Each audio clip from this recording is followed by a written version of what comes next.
It's the longest-serving combat aircraft in history. It has served from the jungles of Vietnam to the deserts of Iraq. It's the backbone of the U.S. Air Force's bomber squadron, yet it has never delivered the payload it was designed for.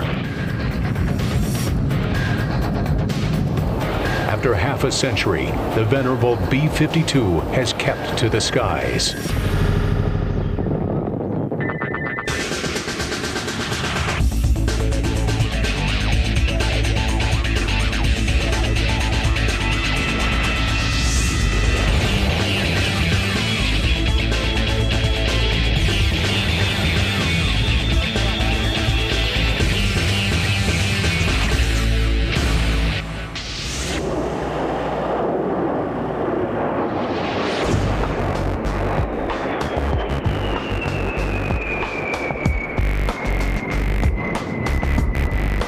During World War II, the bomber played two roles in air combat.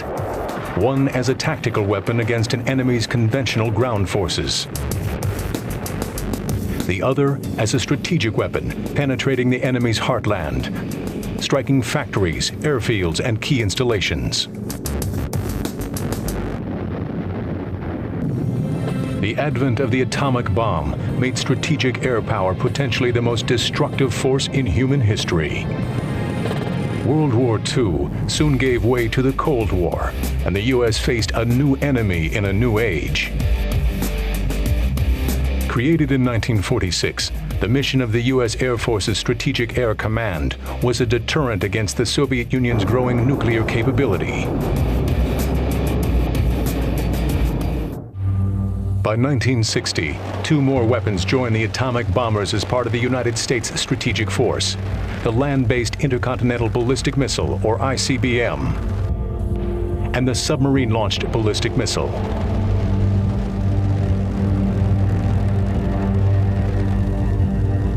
Together, these powerful weapons systems formed a nuclear triad, the goal of which was to deter thermonuclear war with the threat of mutually assured destruction.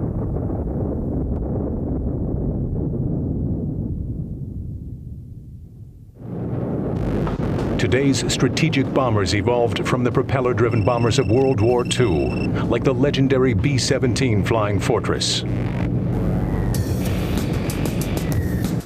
After the war, more advanced propeller-driven bombers entered service, including the enormous B-36.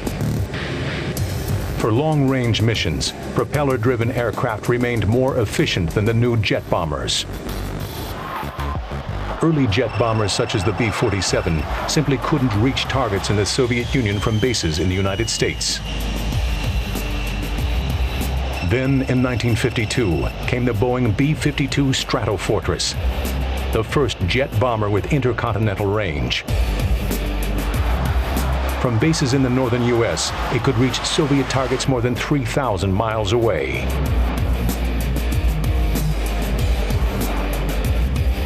During the Cold War, the tactics of strategic bombers would also evolve. For nearly a decade after World War II, the main threat to bombers remained the enemy interceptor.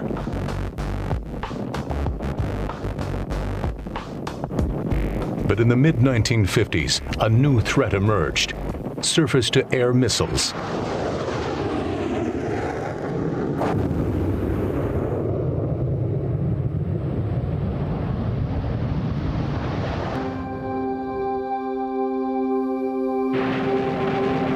The Air Force stuck with the B-52, switching tactics instead of aircraft. Vulnerable to the new missiles, the bomber would no longer attack from high altitude. Instead, it would enter its target zone at low levels, using terrain to mask its approach from enemy radar. Complementing the new tactics were innovative weapons like the Quail decoy missile. When launched by an incoming bomber, the Quail created a false image of a B-52 on enemy radar screens. Short-range missiles such as the SRAM were also used to knock out enemy radar and missile sites before the bombers reached their target.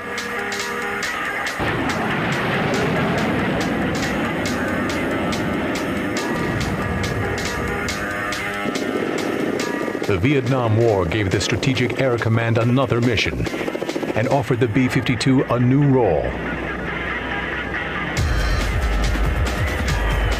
Instead of nuclear warheads, most B-52s were modified to carry conventional bombs. Using their cavernous bomb bays and new wing pylons, B-52s could carry up to 27.5 tons of bombs. In addition to their strategic nuclear deterrent mission, the B-52s joined the tactical air war, bombing Viet Cong positions, supply routes, and staging areas.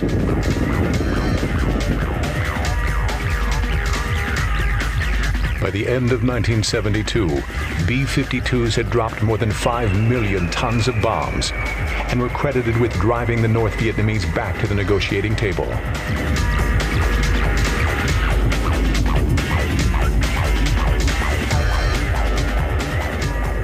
After nearly a decade of conventional bombing missions, most of the B-52 force reverted to its original role of nuclear deterrence.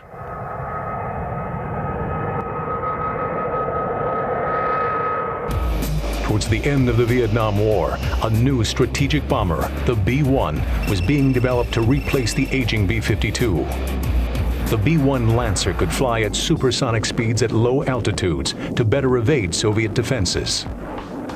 Great hope was placed on the B-1, but in 1977, concerns about its cost and effectiveness led the U.S. Air Force to shelve the program.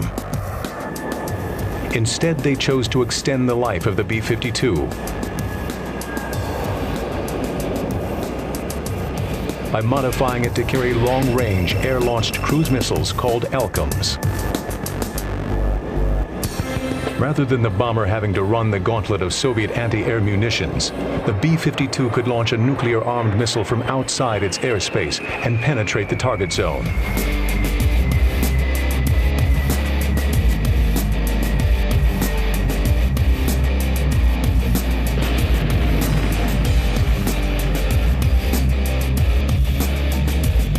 In the 1980s, the B-1 program was revived, and in 1986, the B-1B Lancer joined the Air Force inventory.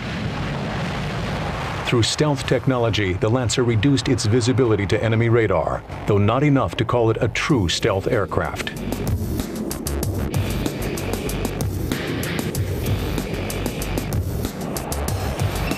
In 1989, the first true stealth bomber, the B-2 Spirit, took to the skies. The radar-evading B-1B and B-2 were designed for the penetrator role, flying all the way to the target to deliver their weapons. More visible and vulnerable, the B-52 took on a new role as a standoff bomber, firing its missiles from hundreds of miles away from its objective. While stealth can't be added to the B-52 itself, it can be added to its payload. The B-52 is now equipped with the ACM, the Stealthy Advanced Cruise Missile.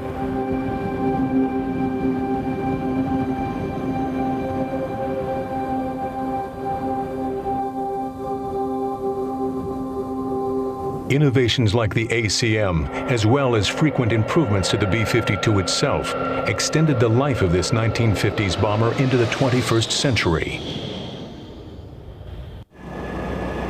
Decades after the last B-52 left the factory, it remains the most numerous bomber in the Air Force today. Of the 94 B-52s still flying, most are older than their pilots and aircrew. The B-52 has endured thanks to a continuous program of rebuilding and upgrading. Since its introduction, so many parts have been changed on each bomber that little remains of the original aircraft. Over the years, everything from the avionics to the airframe has been replaced. B-52's been modified so many times, I don't even know if there's an original piece on the aircraft except for maybe the skin and the engines. Every time it goes in a depot, you're coming out with a new airplane, so you could fly the plane probably forever, but obviously eventually become obsolete. Only one model of the B-52 is currently in Air Force service, Like its predecessors, the B-52H has a number of improvements over earlier models. The H model is, of course, a series improvement on the B-52 fleet, and it's the last of the breed, if you will, the Cadillac of the force. Essentially, the largest significant difference is in the engine, which is a fan jet engine, an earlier technology, low bypass fan, but it offers improved fuel consumption, greater range. Of course, there's some improvements in the electronic countermeasures of the aircraft, some of the weapon suites, certainly the fire control system is different. If you will, it is the ultimate evolution of the series of the B-52 airplane. The cockpit of the B-52 is reminiscent of the older bombers or jet airliners, with a massive throttle control for the aircraft's 8 engines. But over the years, the instrument panel has changed with technology. The biggest improvements have been in the aircraft's electronics, operated by the crew in the rear compartments. My primary job is working with the radar set of the B-52. I'm also the bombardier. I'm the one who handles the weapons to make sure that they get to the proper location at the proper time. The radar navigator is responsible for operating the radar scope downstairs. He's also responsible for using 2 television cameras we have downstairs to aid us in bombing. And of course, it is a radar's major job is to get the plane to the bomb site and to drop the proper ordnance on the target. Unlike World War II bombers, which relied on their machine guns to defend themselves, today's B-52s primarily use electronic countermeasure systems for self-protection. I'm part of the defensive team to defend the aircraft against various threats, and that can be threats such as surface-to-air missiles or anti-aircraft artillery. To defeat those threats or to defend against them, we use various electronic equipment along with expendables such as chaff and flare systems. Despite its advanced defensive capabilities, the greatest threat to the B-52 would prove to be the march of time. But once more, innovation would come to the plane's defense. In 2002, the B-52 celebrated its 50th anniversary. It's the longest-serving combat aircraft in the world, yet it's never been used in its original role, delivering nuclear weapons in combat. Instead, from Vietnam to Iraq, the B-52 has proven itself an invaluable conventional weapon.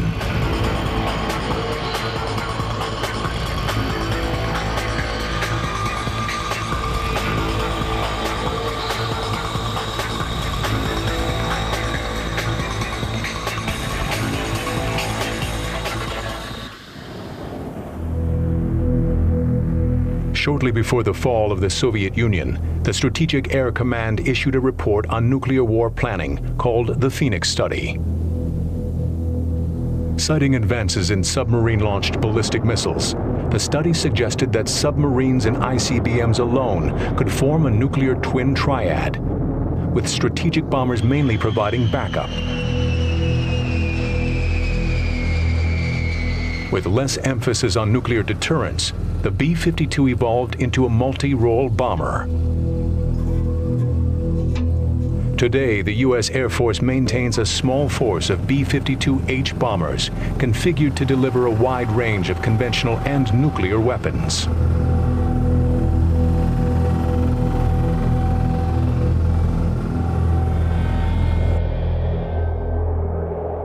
The concept of the manned bomber is really because it gives us a lot of flexibility and capability to operate in all spectrums of conflict. And although our primary mission here is nuclear, a B-52 can adapt very quickly to the conventional arena. That's where our training will continue to focus, is the capability to really do both missions. A conventional bombing run requires different training and tactics from a nuclear strike. I think probably one of the more significant differences is the number and variety of weapons that the airplane can carry in a conventional scenario. Typically, in the standard role of the B-52, we're talking about a one-pass, pinpoint, usually one weapon release, as opposed to in a conventional, multi-ships going against a target, perhaps from several different axes of attack, so as to get total coverage and destruction of the target area. That in itself is a more difficult coordination process for the air crew and for the other air crews in the other aircraft. The B-52's value in conventional missions lies in two key traits: its heavy payload and its long range. The B-52 has a range of nearly 9,000 miles, but it can fly non-stop around the globe by means of aerial refueling.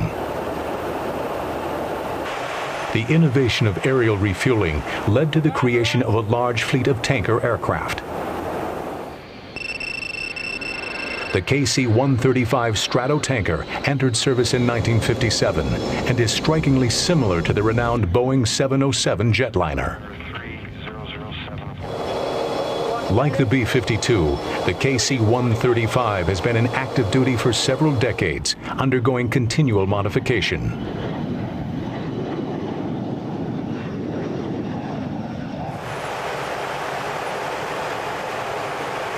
With the KC-135R model, we have improved the capabilities of the KC-135 aircraft by giving them bigger engines, more thrust available. It allows us to take off with more fuel than the old A model, and also we burn less fuel, so we're more efficient. We can fly farther and offload more gas. The B-52 has a refueling receptacle on the fuselage above the cockpit.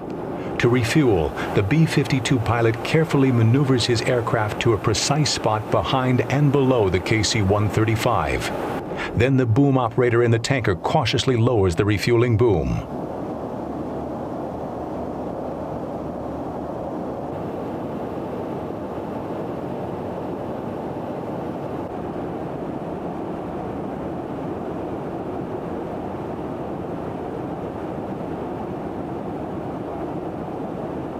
During refueling, nearly 1,000 gallons flow down the boom every minute, a ton of fuel every 20 seconds. The challenges I face is if we have any turbulence, weather conditions that prohibit a smooth contact. I always want to get a real smooth contact with the receiver so you don't basically scratch your name in his paint or hit him in any way, windshield. You got to fly the boom around, make sure it's controlled real smoothly. You don't want to overextend to get to a receiver. You want to keep him pretty close to you, but not too close. We have 4 pumps we can turn on to use to refuel the aircraft, and it would basically depends on the size of the aircraft. If it's a heavy, we can use all 4 pumps, a heavy being like a B-52, C5, whereas a fighter, sometimes we can only use 1 or 2 of the pumps to refuel them. It takes usually 5 to 10 minutes to give them their gas. By extending a B-52's range indefinitely, tankers have helped prolong the bomber's very existence.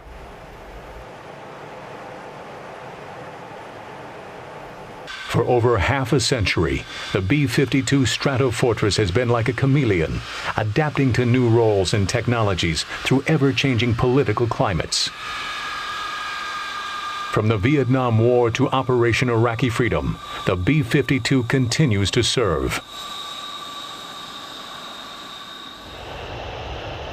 Ironically, a 1991 peace treaty nearly ground the bomber for good.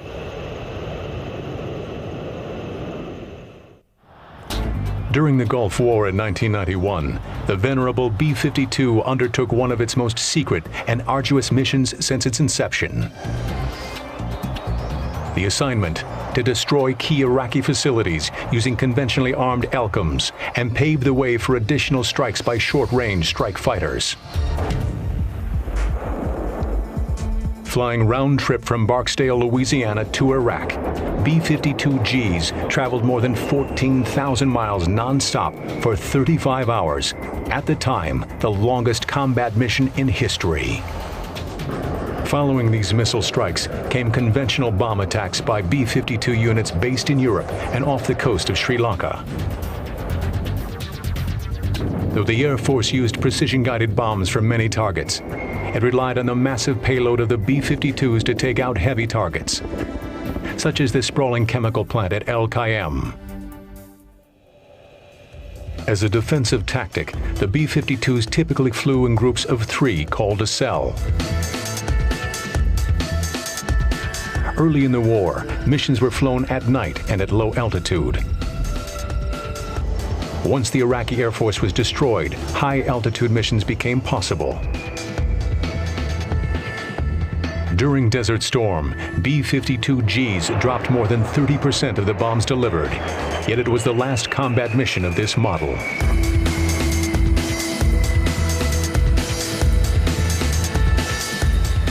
Historically, our primary mission has been nuclear deterrence, and that's where a lot of our training has been to have the capability to perform that mission if necessary. However, with the changing world conditions, the B-52 is moving more towards the conventional arena, where we can be used to diffuse world tensions as needed at any level of conventional conflict. Soon after Desert Storm, the United States and Russia signed the Strategic Arms Reduction Treaty, a seeming death sentence for the venerable B-52. Virtually all active B-52s were ordered destroyed. Only the latest model, the B-52H, survived. The older models flew their final missions to Davis-Monthan Air Force Base in Arizona.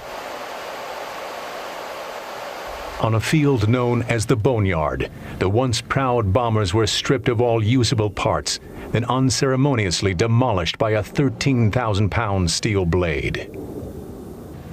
The mammoth guillotine crashed down 4 times on each plane, severing the enormous wings and slicing the fuselage into 3 pieces. There, the fragments remained for 3 months, while Russian satellites confirmed they had been destroyed. In 1992, following the collapse of the Soviet Union, the Strategic Air Command was absorbed into the Air Force's Air Combat Command. In 1996, under this new command, B-52H models flew their first combat sorties in Operation Desert Strike in Iraq. There, 2 B-52Hs completed a 34-hour, 16,000-mile round trip from Guam to Iraq, breaking the record set by B-52Gs only 5 years earlier. In 2002, the fate of the B-52 changed once again. In a report called the Nuclear Posture Review, the Defense Department established a new triad. As part of this strategy, nuclear-armed B-52s will rejoin ICBMs and Trident nuclear subs to form the first offensive strike leg of the new triad. With a weapons payload of more than 70,000 pounds, the newest B-52H can carry the most diverse range of weapons of any combat aircraft. Among them, highly sophisticated conventional weapons like the Wind-Corrected Munitions Dispenser, or WCMD. First deployed by a B-52 in Afghanistan in 2002, the WCMD is a tail kit guidance system attached to a cluster bomb to adjust its direction according to wind changes. Another advanced conventional weapon it uses is the Joint Standoff Weapon, or JSOW. Entering service in 2003, it was deployed by B-52s during Operation Iraqi Freedom.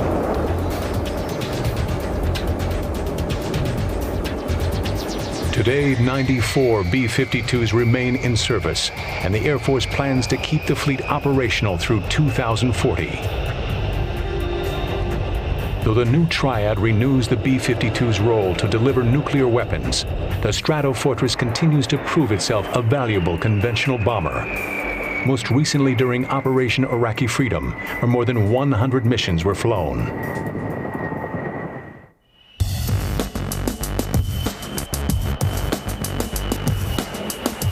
Across the decades, the definition of strategic air power has evolved. Yet one factor has remained critical to U.S. air combat throughout the years: the B-52 Stratofortress. From the Cold War to the War on Terrorism and beyond, this venerable bomber continues to fly.